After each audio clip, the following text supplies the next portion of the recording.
Welcome back. It is time now for Great Day Fitness, and today we are putting the focus on how we fuel our bodies. Yeah, here to help us simplify healthy eating is our good friend, the one and only Joe Carabase, who promises healthy eating can be simple. How's it going? How you doing? How you doing? How you doing? How you doing? What's going on? All right, so I met your wife, by the way. Oh, you did? Yeah. Mary Kate. She was unfortunately, we were both at a wake.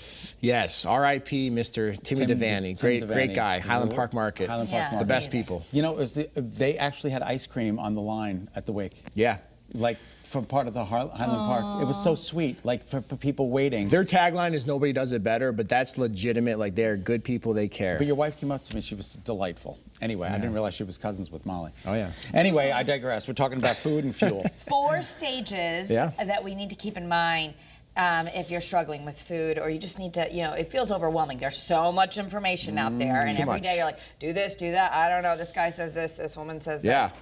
Absolutely. And, there's motives behind why people are saying certain things, and including food companies. Food companies spend billions of dollars on brain research to see what's going to, A, trigger your brain to make a buying decision, and B, what's going to keep you buying that, generally something artificial that's going to create those cravings that in your gut. So it's confusing. So the first thing, though, is like, we got to recognize that there's the overwhelm element, and then there's a nervous state element, right? There's overwhelming to make a choice, but then if you have a lot of stress in your life, then that just makes it all harder and makes it all cloudy. So the very first thing you have to do is just take a step back, have some awareness, just step back to look at, okay, number one, am I even drinking enough water?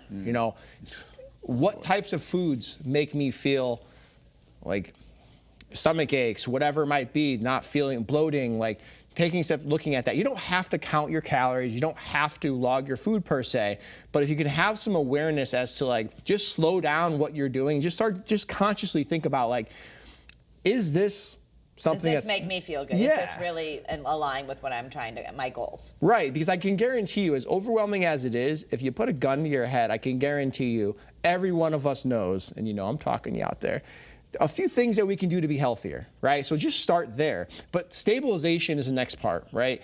The way to stabilize your eating is not to diet. You do not want to diet. When you tell your brain no, it's going to fight you and want yes. So you're just creating another issue on top of stress, on top of overwhelm. So think more about, okay, well, can I just add a few healthy habits to stabilize my eating plan, my energy? The easiest things to do, anchor every meal with protein. Every single time you eat a protein. That's going to help stabilize your hunger. It's going to give you valuable nutrition. About the size, at least a handful, right, is how you taught us, like a fist. Yeah. So for bigger guys, bigger gals, stronger people with higher muscle, aim for 2 a meal. Everybody else aim for 1, but prioritize it on your plate. Even if you have great things like fruits and vegetables, or you're out and about and you're having this beautiful, fun meal, start with your protein first. Because another issue that I work a lot of women in menopause, one of the issues they have is metabolism is dropped off. And when that's the case, you're not as hungry. And when you're not as hungry, it's harder to get the amount of protein you need. So start with your protein. You'll eat less of the other stuff. Eat the good stuff first, yeah. It's a good way to go, but protein though, because other things are good, but protein's the number one thing you got to anchor, particularly for women in menopause. All right, what's number 3? Well, we got to make sure we simplify it. Rotisserie chickens. That's a good way to simplify. That's from your eating plans. One thing I still remember is like, just have a rotisserie chicken. If worse comes to worse, you've got chicken ready. Yeah, it's a great thing. There's so much you can do with it. It doesn't just have to be like rotisserie chicken. Like you can we make wraps with it. We make sautés with it. We can air fry it. You can do a lot with it, right?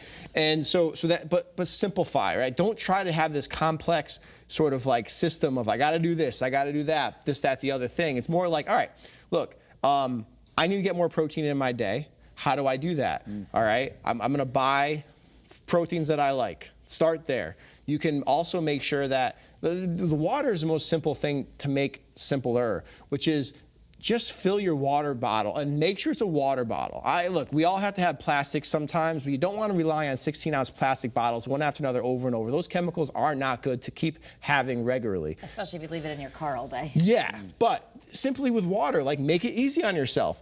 Get a big water bottle, 32 plus ounces, fill it the night before, keep it with you your entire day, make your goal to drink more of it. But Whose is that? That's mine. Oh, that's yeah, yours. you guys are good back there. Yeah, that's a gallon. That's a gallon. Okay. Yeah. So, you know, but I do, you know what, I fill your own cup first. It is one of the first things I do is I fill up my tea and my water bottle when I come in so that I can, because the day goes crazy and then I can just make sure I'm drinking them. 4, identify. Well, this is a big one. When people say, I'm not disciplined, I'm dieting, or nothing works for me. When you say stuff like that, you identify with stuff like that. So a big part of what we do at Define isn't just to change habits to make it easier for you, to use our treatments to shortcut the process. It's in changing internally. So what we have now is like, we have basically like it's my online coaching group, so to speak, but with a simple eating progression, similarly to a food noise progression, where people can learn how to eat simply, and you can get that at definewellnesscenter.com/food noise. Yeah, you help people with holistic ways to battle that. Thank you so much, Joe. Thanks, Joe. Good to see you.